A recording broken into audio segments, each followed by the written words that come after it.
மகனே ஏன் பிறந்தாயோ? நான் பிறந்த காரணத்தை நான் அறியும் முன்னே நீயும் வந்து ஏன் பிறந்தாய் செல்வ மகனே? இளையொரு பிள்ளை என்று எங்குவோர் பலர் இருக்க,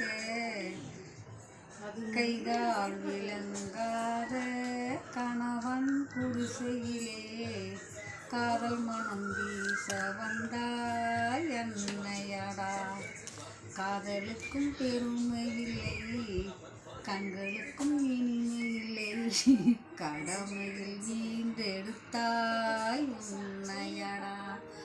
நீ வளர்ந்து மரமாகி நிழல் தரும் காலம் வரை தாய் மனதை காத்திருப்பேன் தங்க மகனே.